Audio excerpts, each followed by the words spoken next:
we were kind of I think it's safe to say, the high school geeks who played with all the equipment and took all the annual pictures and stuff, and it's amazing. Everything you're seeing tonight and we're doing tonight comes through the iPhone and a camera over there. It's incredible stuff. All right, we have had a full day, as I guess we're following from yesterday. Eric here is a resident at the Kellum House, which another amazing piece of technology. We're at the office last night. We're at Kellum House tonight. We can go live wherever we want to.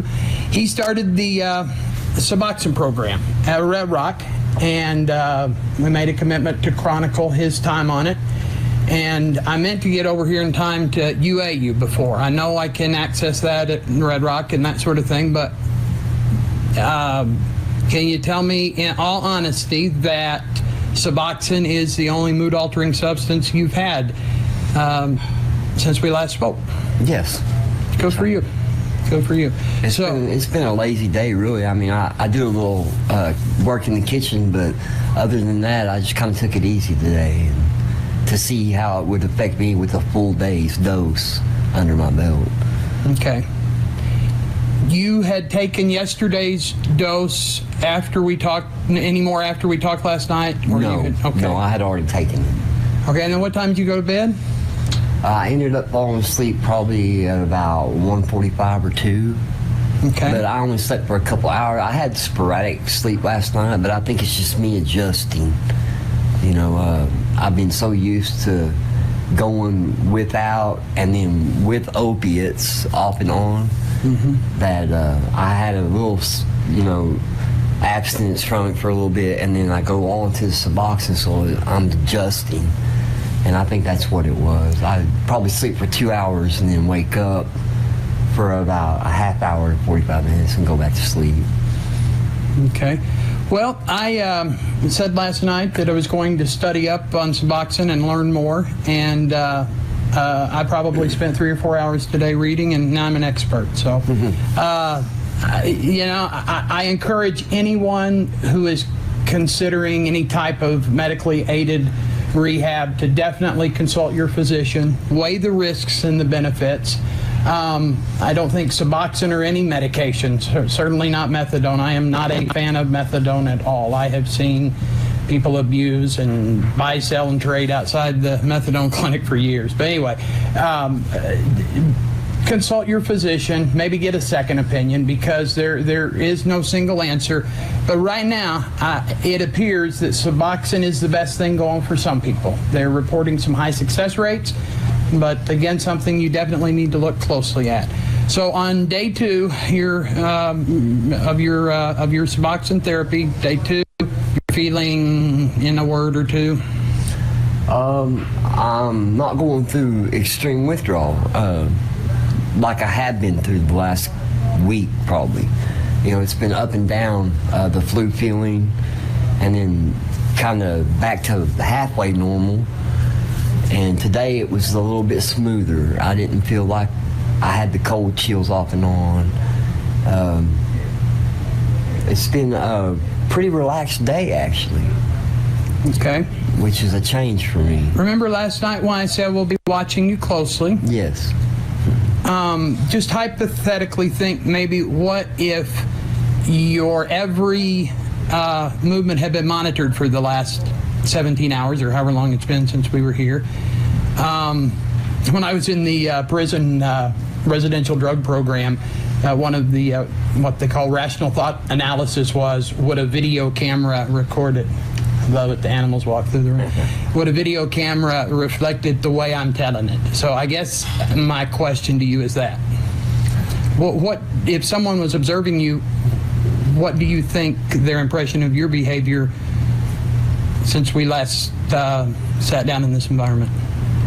To be honest, if it's somebody who has never been on opiates or had to be on a maintenance program like Suboxone or anything, they'd probably think me a little strange, but most people do. But it's been, I'd have to say, anybody who is familiar to an addict's world would probably think it was a pretty laid-back day, really. I mean, just because I'm real familiar, and I came off of opiates successfully the same way basically that you did. I went from heroin to Oxycontin, and then it was available from the medical community pretty readily then, and that was, and then down to Lortab and Norco, and then weaned to nothing from there.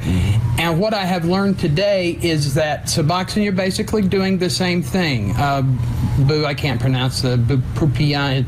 It sounds like the same thing. Wellbutrin is generic, but anyway, the active ingredient in it is an opiate. You have an opiate addiction as you continue to come off of it, but the research is indicating that the withdrawal is much less than it is with methadone and certainly fentanyl or heroin or the opiates we're fighting so hard. So yeah, I know methadone is. I did the methadone, what we call the methadone maintenance program, and coming off the methadone, the withdrawal period was a lot longer and drawn out than even withdrawing off of heroin cold turkey. I've seen some very sick methadone people. Yeah. Yes, it lasted for me about 3.5 weeks worth of withdrawal. Yeah. You won't find me.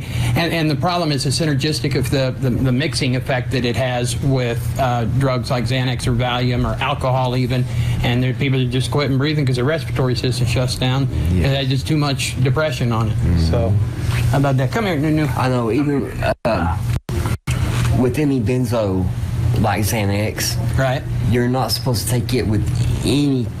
Even Suboxone, you're not supposed to have it. Consult your physician for all the details on any program that you pursue. We're going to update you on. Eric, let me just ask you this, so people can get a first-hand view. Tomorrow night, let's look at some of the videotapes that does exist of your behavior and kind of discuss where you think that fits into your recovery and how you're going through this process. I'm not saying it to discourage you, embarrass you, anything like that. We'll look at it first before we put it on here. Okay. But I think it does an excellent job depicting the state you were in. I was talking to my mom today when I was withdrawing from opiate pain medication. Oh my God, all I can remember is laying on the couch, hurting worse than I've ever hurt in my life, and her driving me to the Sonic on North May Avenue to get banana cream pudding malts, and just day after day of hurting. So I'm not in any way trying to do anything other than to share with people kind of what to expect. Okay. All right. All right. Thanks for watching. We'll be back tomorrow night, 8 o'clock. See ya.